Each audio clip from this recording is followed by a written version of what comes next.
Hey friends, Shay here. So today I am here to film a pseudo recommendation video for you. So this is one that I've seen. The first time I saw it was last year by Heather from Hia Booktubes, and some of my friends have been doing this video this year. So I thought I would hop on and also do it. So this is books and manga series that you can summon me with.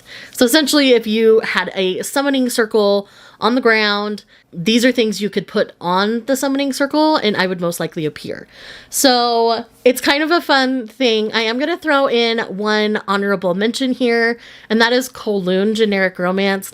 This is a series that I absolutely love and adore, and I talk about it every chance I can get, but it wasn't quite as high as some of these other ones on this list. So I thought I would leave it here and let you know that if one of these didn't work for you and you liked Kowloon, you could also summon me with that.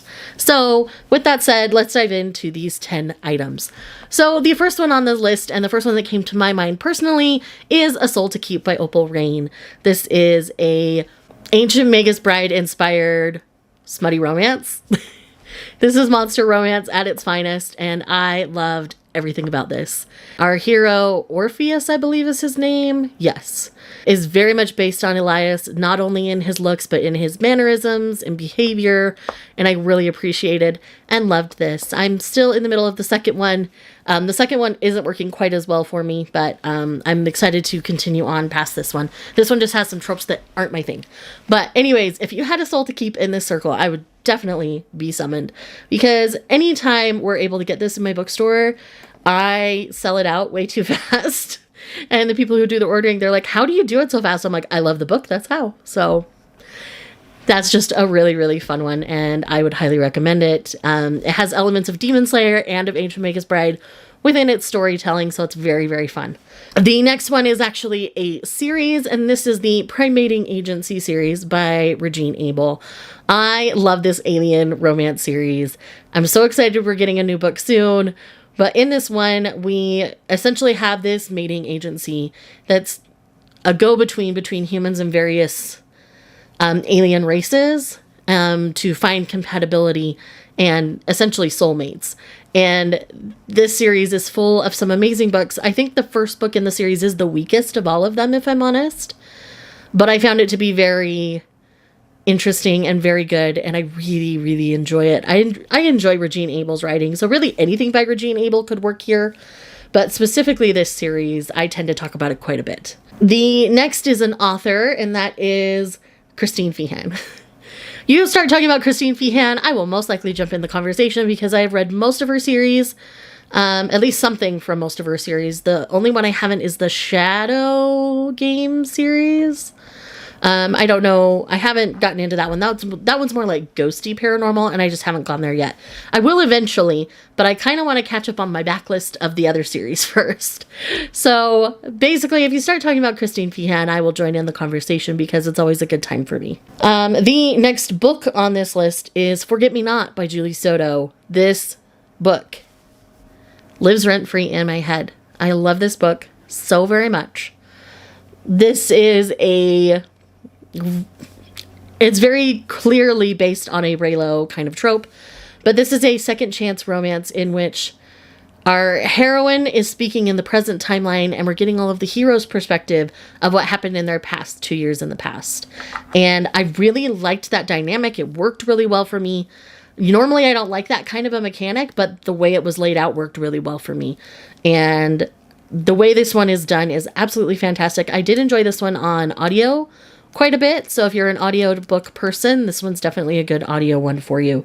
So yes, Forget Me Not by Julie Soto. If you haven't read it, you probably should, because it's amazing. The next one here is just a general trope, and that is cowboy romances.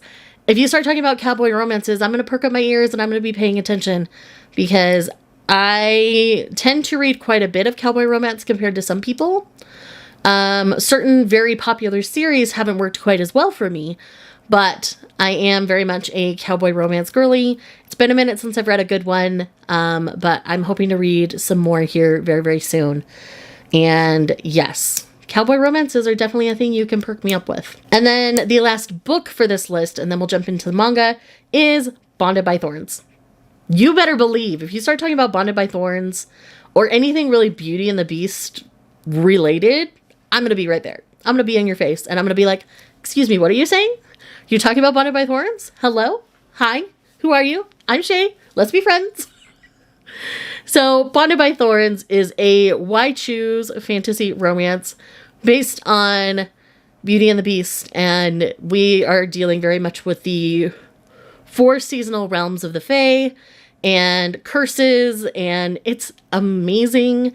There is a dark prince that is entering the chat, and I am here for it. Oh my goodness. I really just love everything about it. I love the dynamic not only between our heroine and each guy, but the dynamic between all of the guys as well. Like, it works so well for me. I could go on about this book for hours, but I won't bore you with that. So we won't do that today. Once I read the next book in the series, I'll probably talk more in a dedicated video about the series and why I love it, but just know that that's probably coming soon. Thank you, Izzy, for asking me to buddy read it with you, because you're the one who put it on my radar, and now I'm obsessed. So technically it's your fault. All right, let's jump into the manga series that you can summon me with. A lot of these are going to be pretty obvious to most people who watch my channel regularly. So let's jump into it. First one is Sweat and Soap. I turned most of the manga people onto this series because no one was willing to try it because of the bonkers smelling trope.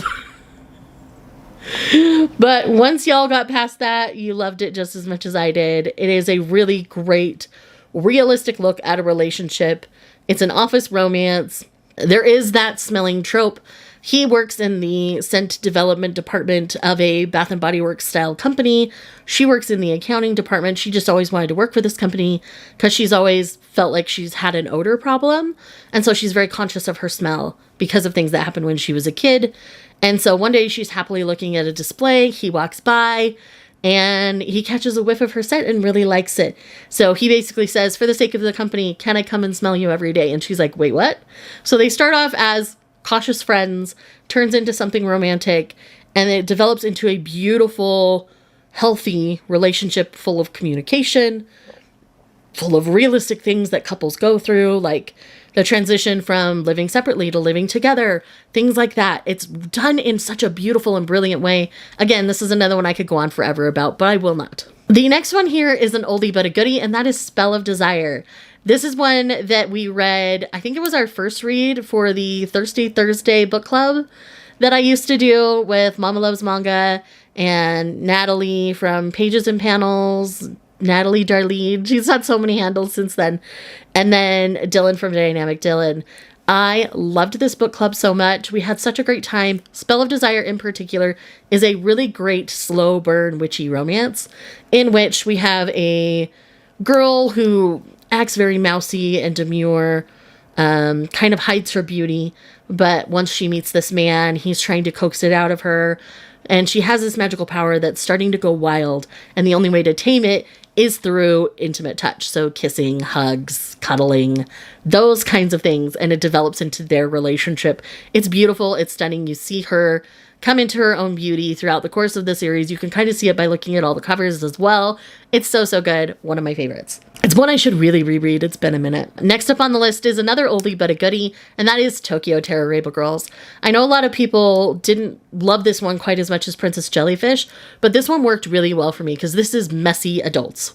These are literally adults making bad decisions and dealing with the consequences of those messy bad decisions. So I think it's a really well done, very clever series, and I highly recommend checking it out. Again, the characters aren't always the most likable, but I do think it's a very well done series. And then last but not least, you can talk about the light novel, you can talk about the manga, you will summon me. You can talk about the anime and you will summon me. And this is My Happy Marriage. We all know that I love My Happy Marriage and anything like it or adjacent to it. Essentially, this is a Cinderella type stories in which we were following a girl named Mio. Mio is a girl who, her mother passed away, you know, very much that Cinderella opening, was treated like a servant by her stepmother, and her father went along with it because he had married her mom for basically political reasons. And she's sent off to the Lord who denies all of his fiancés. But Lord Kudo sees who Mio really is and brings out the beauty and the joy in her life, and it's a beautiful thing. Outside of the first arc of the story, it really does develop into its own story, and I really thoroughly love and enjoy it. So I highly recommend My Happy Marriage in general, let alone it's so good. And really past that first arc, it's really its own story, and you're dealing with confidence, self-awareness, how words can be more powerful than you expect them to be. It's just so well done. 10 out of 10 would recommend. So anyways, these are the books and manga series that you can use to summon me with. If you're here just because you love me, leave me your favorite witch-related emoji, and I will see you guys in the next one. Bye. It's been raining for days now, been running like a child. Can't feel the cold, well I'm lost here with you, lost in the woods. Lost as I should.